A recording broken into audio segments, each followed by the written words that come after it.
Bom dia. Bom dia, pessoal. Vamos lá. Professor César chegando. Vamos começar nossas atividades, tá? Vamos trabalhar os detalhes, porque uma prova como a do seriado, a gente precisa trabalhar muito todos os detalhes, principalmente em literatura, uma vez que toda a prova, todas as questões da prova, as questões trazem um nível muito alto. E se a gente ficar dando uma aula superficial, com certeza vai dar problema. Então vamos tentar ser o mais específico possível, tá? Então a gente vai recomeçar a aula 2. Essa aula 2 é o complemento da aula que foi dada ou foi sábado ou foi sexta ou sábado, que foi uma aula que eu dei a respeito da nossa poesia romântica, o nosso romantismo. Como nós sabemos, o romantismo tem dois braços: o braço poético e o braço do romance. Mas nós estamos trabalhando a poesia romântica e especificamente a terceira geração romântica. E dentro dessa terceira geração romântica, a gente está trabalhando um poeta baiano chamado de Castro Alves, né? Na aula anterior falamos sobre a poesia de Castro Alves, a poesia lírico amorosa. Então, Castro Alves basicamente trabalhou em três direções. Uma dessas direções foi na poesia lírica amorosa.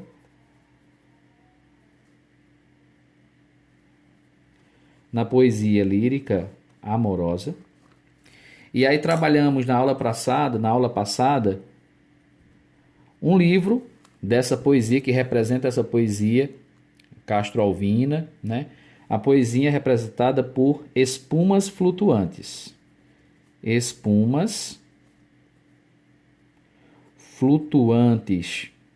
Ok? Trabalhamos todo o livro, todos os detalhes do livro.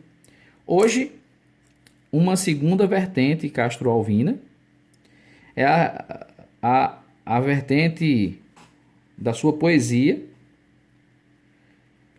lírica também, poesia lírica. Só que essa poesia lírica não é mais amorosa, é uma poesia lírico social, né?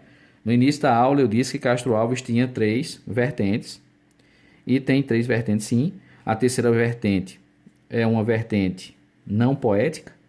Castro Alves ele também é dramaturgo, e como dramaturgo ele escreveu algumas peças teatrais, tá? A Inconfidência de Minas é uma delas. Ok? Tranquilo? Então, seguindo a sequência aqui da segunda aula, aula 2, aqui ó, aula 2, vai seguir a sequência da poesia lírico social castro-alvina. Então, essa poesia social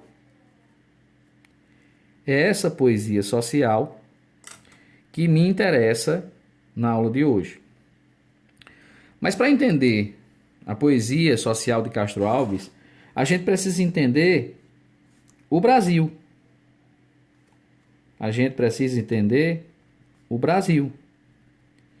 Naquele instante, o poeta Castro Alves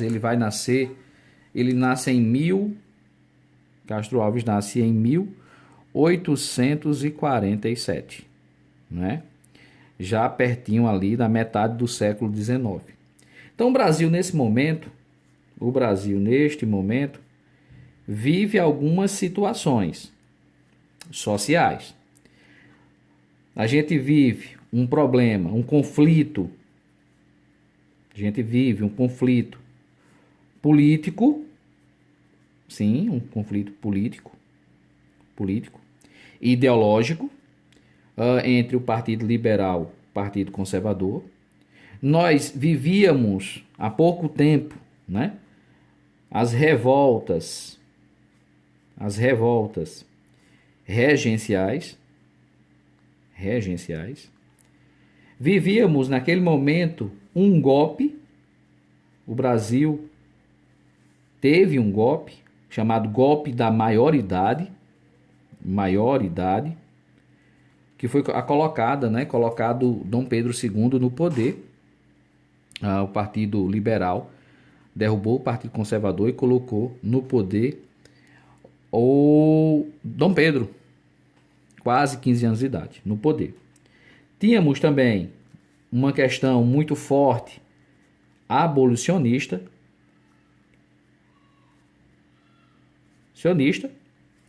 Tínhamos também uma ascensão do pensamento republicano. Se tinha abolição, é porque tinha escravidão. Então vamos lá, vamos organizar. Então o Brasil, da sua perspectiva social, vivia determinados problemas, como um conflito político-ideológico, revoltas regenciais, o golpe da maioridade, a abolição da escravatura, a discussão sobre a abolição da escravatura, a ascensão do republicanismo, das ideias republicanas iniciadas com a Revolução Francesa e a cruel escravidão. Castro Alves viveu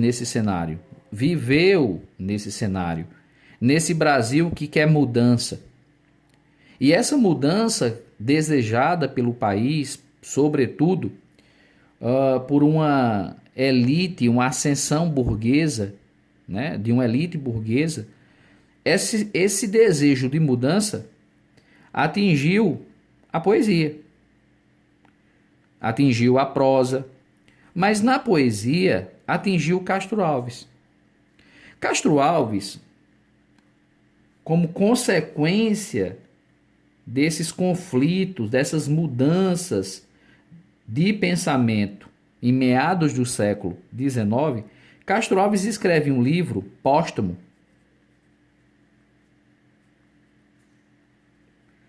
muito importante dizer isso, porque esse livro foi escrito em 1883. Portanto, eu estou me referindo a um livro que foi escrito após a morte de Castro Alves, uma vez que Castro Alves falece em 1871. Então, esse livro, chamado Os Escravos,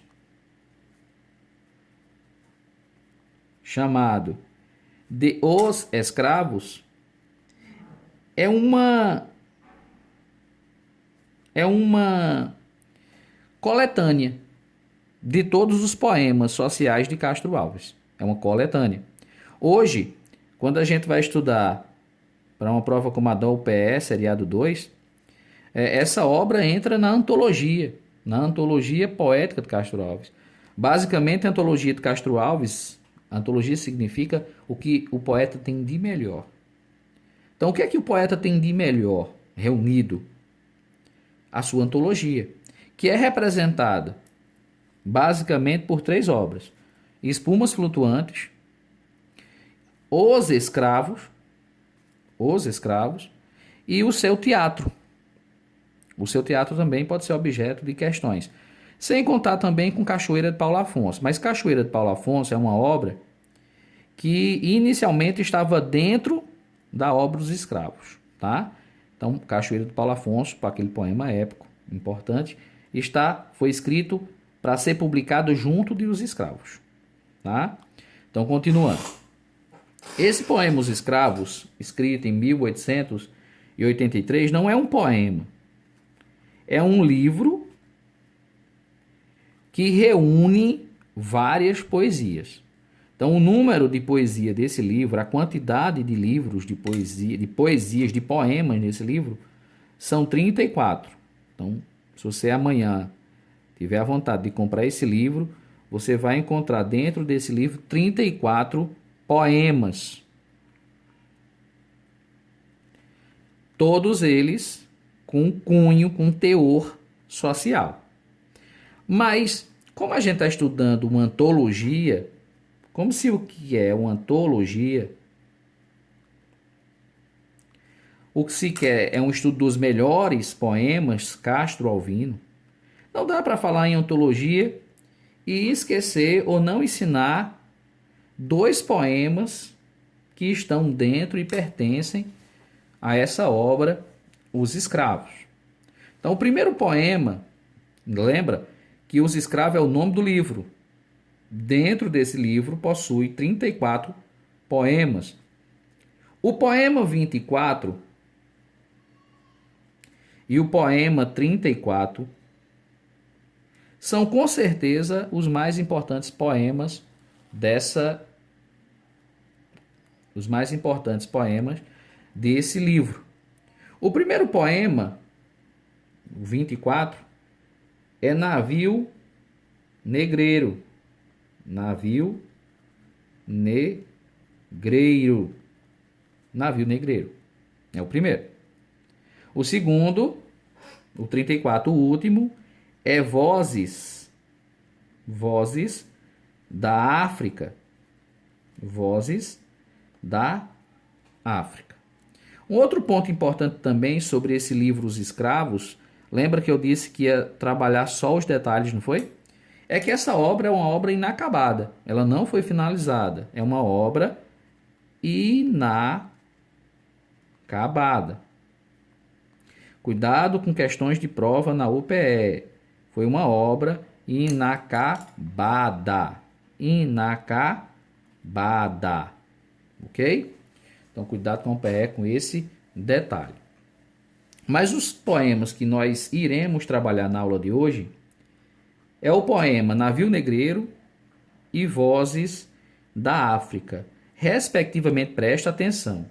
O que é inacabado é o livro Os Escravos. O poema Navio Negreiro, ele está completinho. Ele está completo. Vozes da África também está. Esse poema está completinho. Completo. O que está inacabado é o conjunto da obra. Entenderam? Facinho de entender, né? Então, próxima página, a gente vai trabalhar um pouco sobre esses 2 livros. Antes disso, é muito importante entender que Navio Negreiro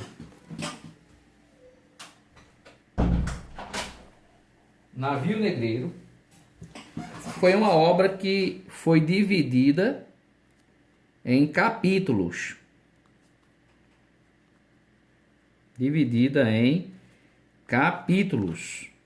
Já Vozes da África não tem divisão nenhuma. Sem divisão. Ou seja, é uma obra que não possui nenhum capítulo, tá? É um poema que não possui nenhum capítulo. Possui apenas 11 estrofes. Licencinha, vamos para o próximo. Tá? Deixa aqui em cima. Então, o poema 24,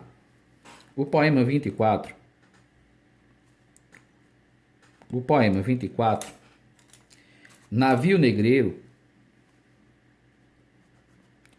Navio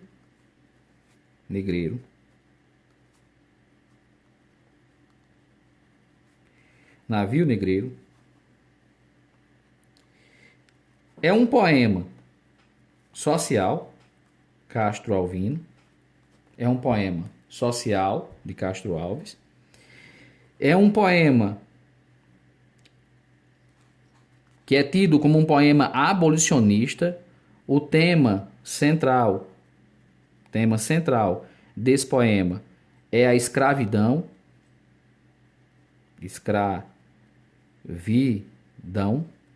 Outro ponto importante sobre esse poema é que esse poema foi feito para ser declamado. declamado. E como todo poema declamado, declamar, poema ser declamado, ele traz consigo um excesso de pontuação. Um excesso de pontuação. Então, aqui nesse poema, você vai encontrar muita reticência, você vai encontrar muita exclamação, você vai encontrar muita interrogação. Então, quando se fala em poemas declamatórios, como no caso de Navio Negreiro, você vai encontrar muito excesso de pontuação. Inclusive, é uma característica muito forte de Castro Alves, não é isso? Voltando.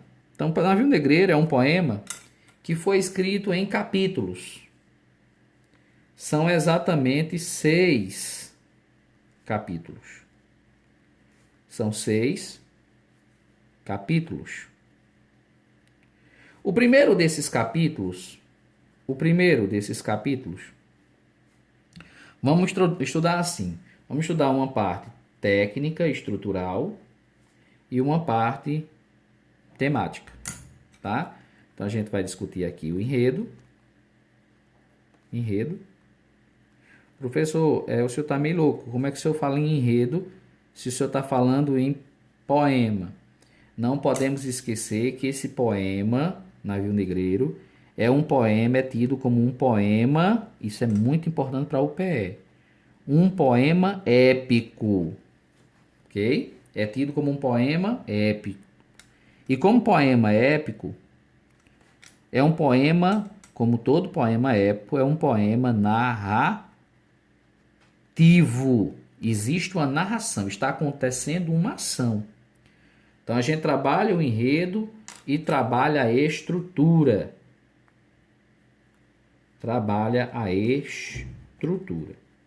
Tá? Estrutura e enredo desse poema épico. Vamos começar pela estrutura. Esse poema, ele contém 11, esquece isso não, 11 quartetos. 11 quartetos.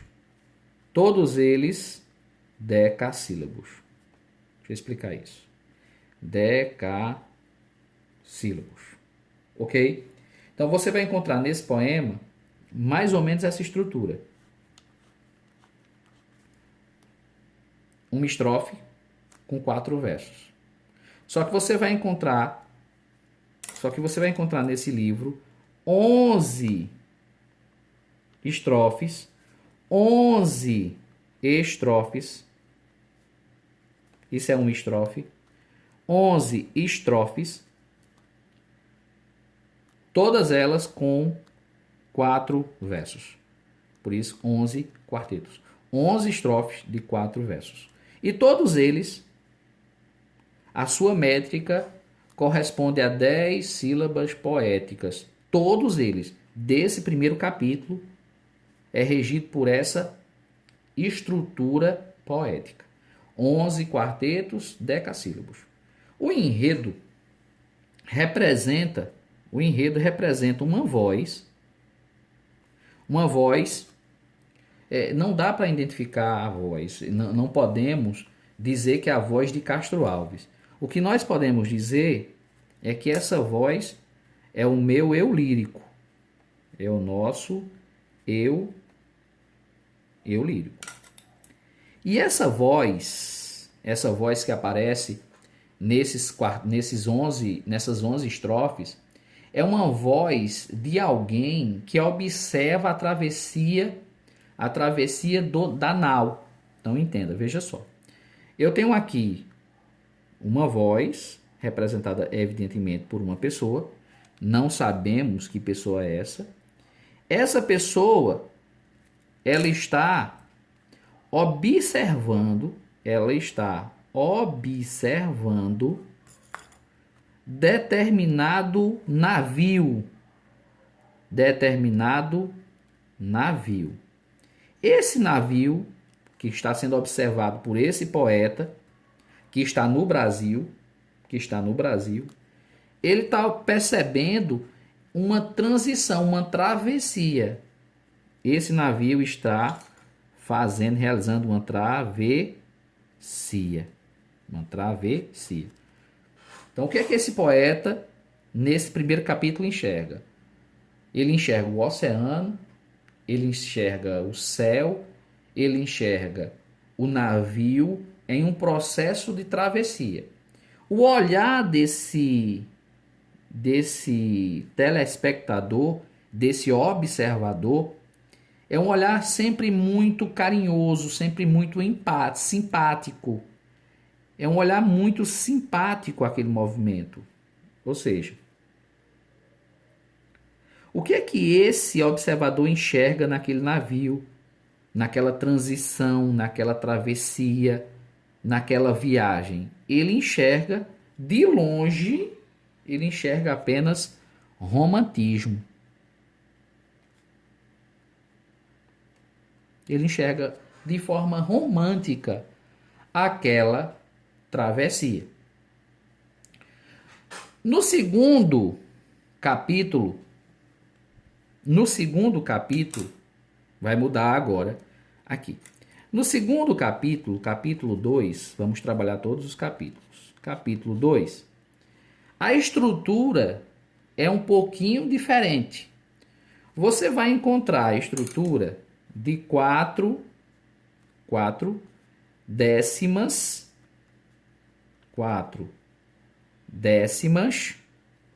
todas elas heptassílabos. Vamos explicar o que é isso. O que são 4 décimas? São 10 versos, 1, 2, 3, 4, 5, 6, 7, 8, 9, 10. Você vai encontrar, isso é um estrofe.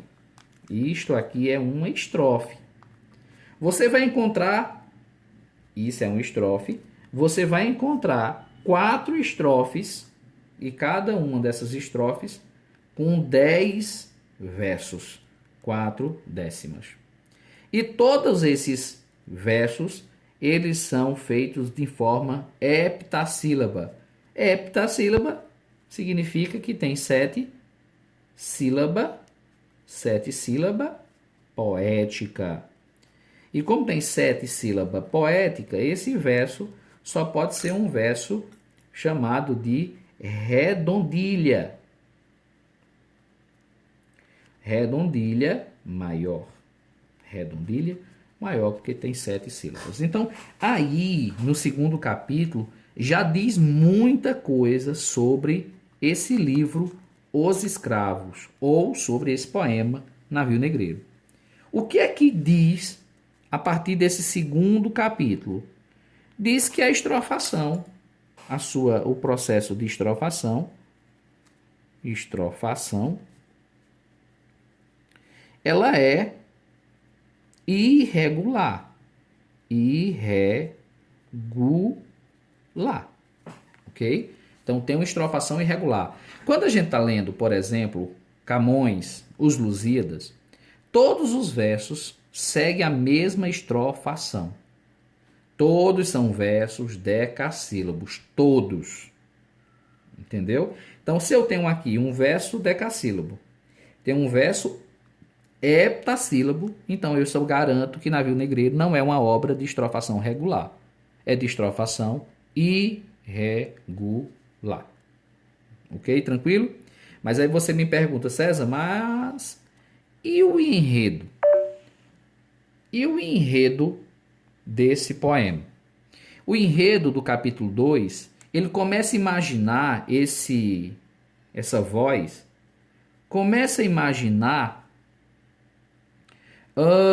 a bandeira, começa a imaginar para onde esse navio está indo. Então ele começa a imaginar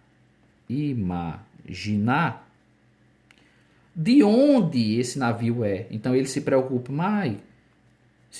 demais com a bandeira, porque vendo a bandeira, ele consegue enxergar o quê? Ele consegue enxergar a origem. Para onde esse navio está indo? Né? A origem não, agora, né? O destino. Então, nesse momento, ele, no segundo capítulo, no primeiro ele enxerga apenas um momento de travessia. No segundo capítulo, ele começa a imaginar a origem do país, a origem da bandeira, qual é a direção dessa navegação, para onde ele está indo, entende? Até que chega o capítulo 3. O capítulo 3 talvez seja o capítulo 3 seja talvez um dos capítulos, talvez o mais importante, o capítulo 3. O capítulo 3, a estrutura do capítulo 3, você só vai encontrar uma estrofe, apenas uma estrofe nesse capítulo, apenas uma estrofe, né? Essa estrofe, ela é feita em uma cestilha, é uma cestilha alexandrina. Vou explicar isso a vocês. Alexandrina. O que é uma cestilha alexandrina? Significa dizer que você só vai encontrar uma estrofe de 6 versos. 6 versos. 3, 4, 5, 6. Você só vai encontrar 6 versos. Só que cada verso, a sua estrofação, sua métrica, é de 12 sílabas poéticas. Então, cada verso desse, esse verso aqui, ó, esse verso aqui, esse último, o nono, o sexto, o quinto, o terceiro, todos eles possuem 12 sílabas poéticas, tá? E por que eu digo que ele é um dos mais importantes? Porque aqui vai acontecer uma virada espetacular. Incrível essa virada. Por quê? Porque esse observador, até o segundo capítulo, ele observa todo aquele movimento de forma muito esperançosa, de forma muito romântica. No terceiro capítulo, esse observador ele vai se transformar, simbolicamente, uma transformação, ele vai se transformar em um albatroz. Albatroz é aqueles pássaros marinhos. E essa transformação simbólica, né, confere a esse observador se aproximar do navio. Então ele sobrevoa o navio. Então agora o poeta, olha que coisa linda, né? O observador agora é um pássaro que observa aéreamente, de forma aérea, o que está acontecendo naquele majestoso navio. E a partir desse sobrevoo, o poeta descobre que aquele navio que antes era visto de forma simpática, aquele navio carrega dentro de si o terror. O terror da escravidão. O que é que essa ave enxerga? Crianças amarradas aos seus pais, à sua mãe, ao seu avô, dor, sofrimento, tortura.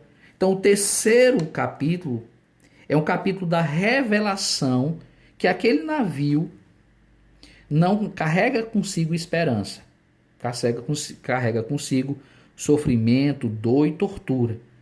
Esse capítulo, formado apenas por uma estrofe de 6 versos alexandrinos, metade, são 6, a metade no meio começa a reviravolta.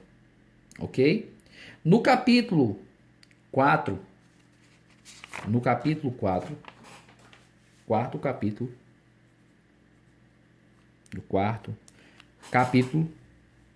você vai encontrar umas 6 cestilhas. Então a estrutura vai ser 6 cestilha.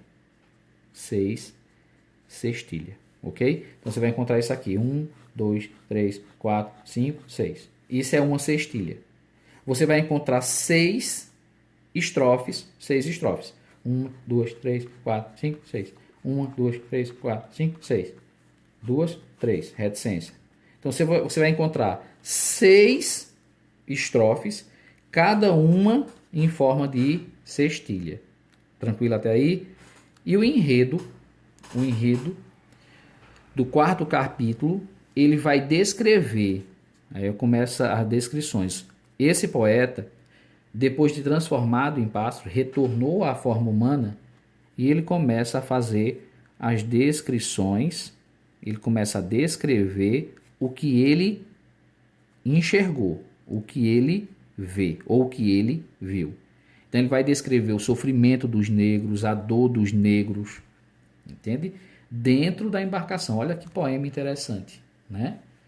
Agora a reviravolta, né? Começa a mudança. Até o terceiro, a visão era sempre muito romântica, e agora é uma denúncia.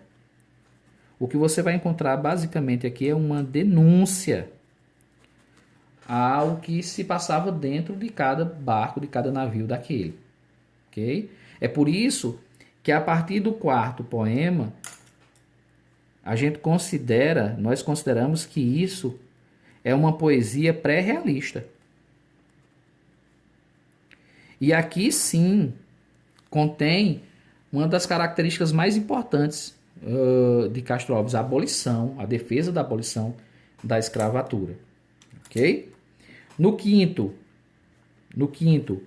capítulo, você vai encontrar 9ª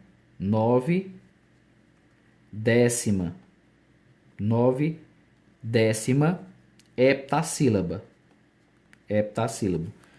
Então, são 9 estrofes, cada uma tem 10 versos, 9 estrofes, cada uma tem 10 versos, e cada verso, cada verso tem 7 sílabas poéticas, né? E o tema aqui, agora é um clamor. Agora é um clamor. Esse observador clama. Por quem? Pela natureza. Pela natureza. Ele quer da natureza, esse observador, uma vingança. Ele quer que a natureza se vingue desse navio, dessa embarcação. Tá? Sexto e último capítulo. O sexto e último capítulo são três, vou colocar aqui embaixo, são 3 oitavas decassílabos. 3 oitavas decassílabo. Tá?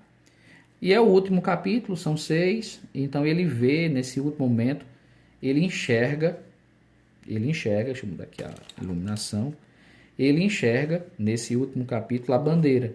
Lembra que o primeiro, ele queria descobrir para onde ia, de que bandeira, de que nação era aquele navio.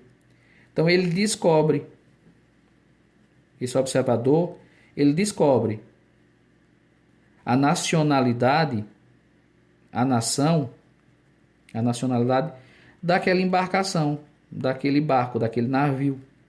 E ele descobre com muita tristeza, essa descoberta foi uma descoberta complicada, que a bandeira era brasileira. E aí o poema finaliza. É quase que um desapontamento, ele se desaponta em ver que todo o sofrimento ali visto pelo albatroz é um sofrimento que carregava, que levava ou que trazia para o Brasil a dor, a tortura e a escravidão dos negros africanos para o Brasil. Entende? Então fecha esse capítulo, esse poema que deveria ser declamado, um poema épico, considerado um poema épico dramático, de excessos de pontuação, a métrica variável e talvez o mais importante poema anti-abolição que o Brasil tem. Então tá acabando aqui esse vídeo, eu farei outro daqui a pouco.